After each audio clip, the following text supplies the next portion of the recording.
Now let's move on to the third example.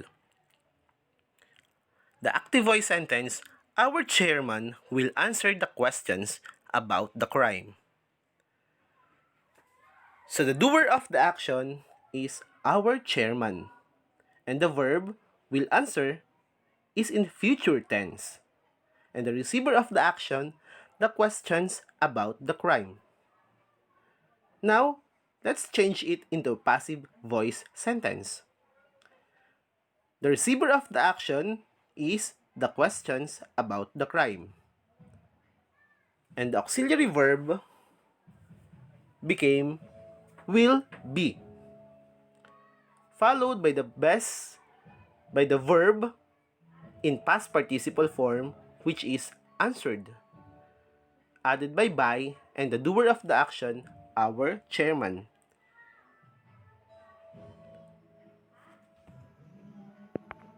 Now let's move on to the learning task number 4 itself.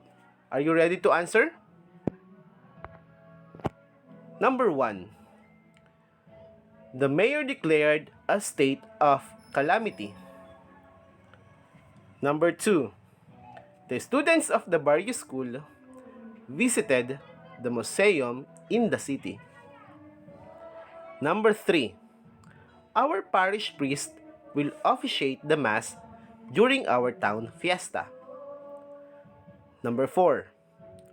Her mother prepared cups of coffee for her classmates.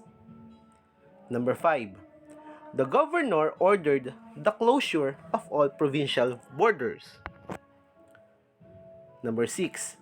My father sold our farm for 1 million pesos. Number 7.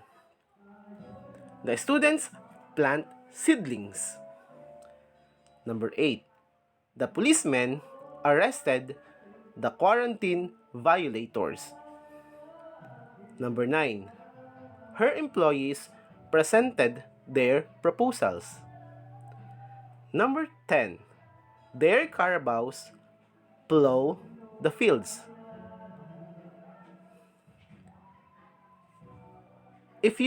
As you can see, I underlined the parts of the sentence.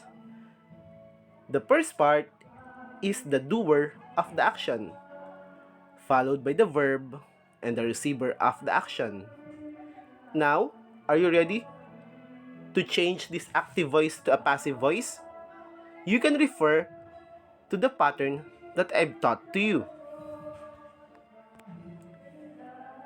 I hope you got the correct answers in learning task number 4. Now let's move on to learning task number 5, which is converting the passive voice to active voice. But before that, let's try this example.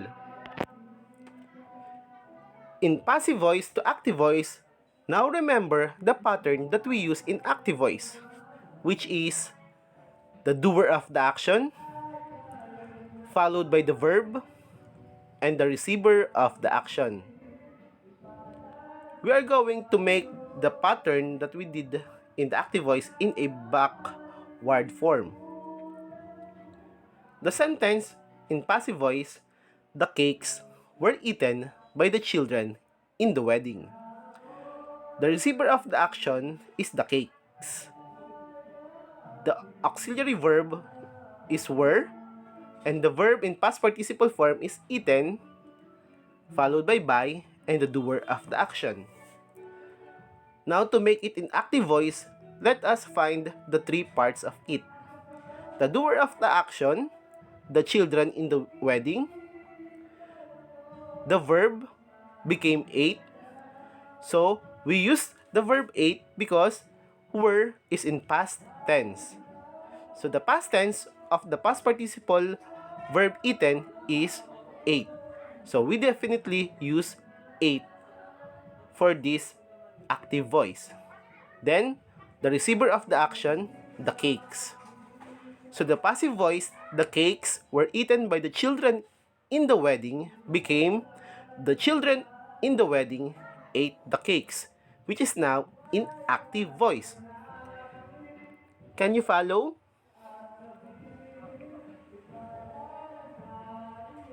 Next, we have this example. The salary was given by the boss to his worker.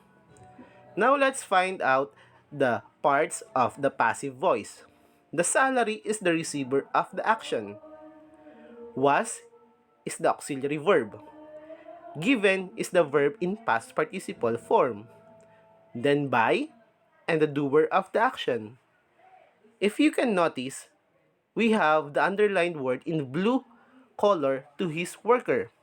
To his worker, this is only an adverbial phrase modifying the word given.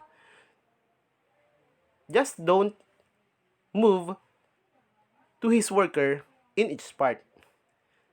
And let's move on in changing passive voice to active voice. First is the doer of the action. The doer of the action in the sentence of passive voice is the boss.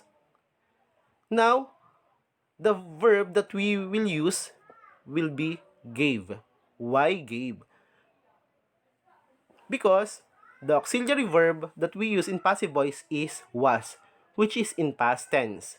So the past tense of the verb past participle given is gave. And the receiver of the action, the salary. So the passive voice sentence, the salary was given by the boss to his worker, became the boss gave the salary to his worker. Can you follow? Let's have this third example. A statue will be created by the army. The receiver of the action, a statue.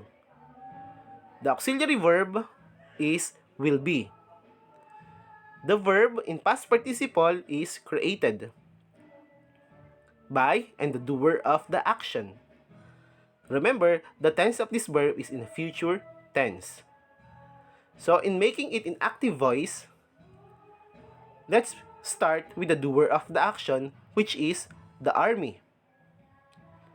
Followed by the verb will create. You will just remove the be on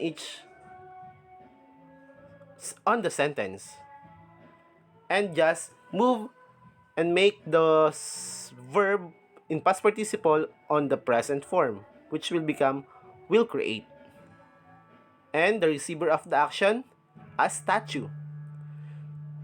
So the passive voice sentence, a statue will be created by the army, became the army will create a statue. Are you ready in learning task number 5 in converting the following sentences from passive voice to active voice? Number 1. The pyramids were built by Egyptians during the ancient civilization.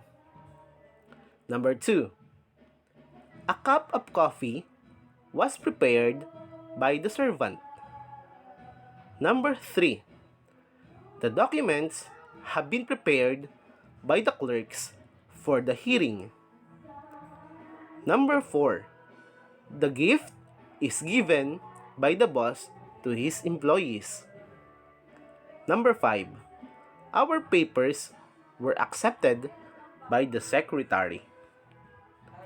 Number 6. Their rooms are cleaned by their house helper. Number 7. Her collections will be transferred by the workers tomorrow. Number 8. His house was painted red and green by the painter. Number 9. The packages were delivered by the courier.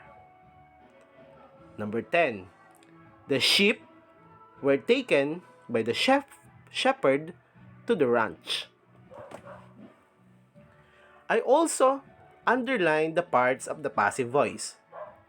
And the part without the underlined, you will just don't move it on its position. Now, can you answer all of this? I hope you can get more points on this part. Let's move on to learning task number 6. Think of your most favorite dish, like adobo, spaghetti, sinigang na baboy, inihaw na bangus, and in your notebook, write the ingredients and the procedures to be taken in preparing your favorite dish. For each step, identify if it is in active or passive voice. Then, transform each statement from active to passive and vice versa. Are you ready? Now, let's begin.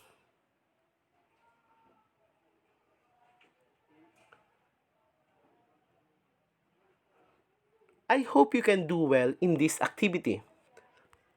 Let's move on to learning task number 7.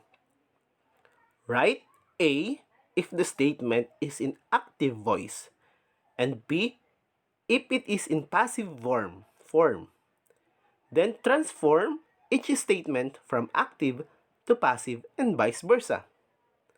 Did you get the direction, class? Now, let us start. Number 1. No Limit Tangere is considered by experts as an enlightening novel. Number 2. The terraces were built by our ancestors. Number 3.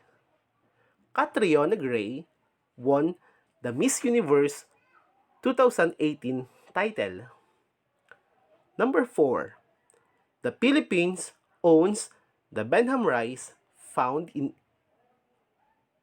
eastern portion. Number 5. Residents of Calabarzon were affected by the Mount Taal eruption. Number 6. The Spaniards colonized the Philippines. Number 7.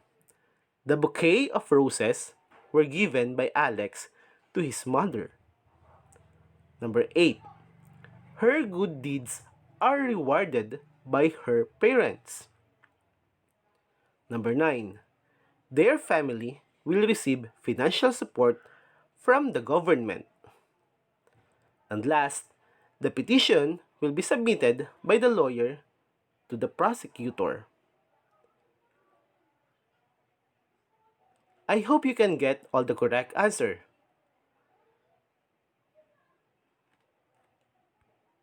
And this is the end of my lesson. I hope you enjoy watching.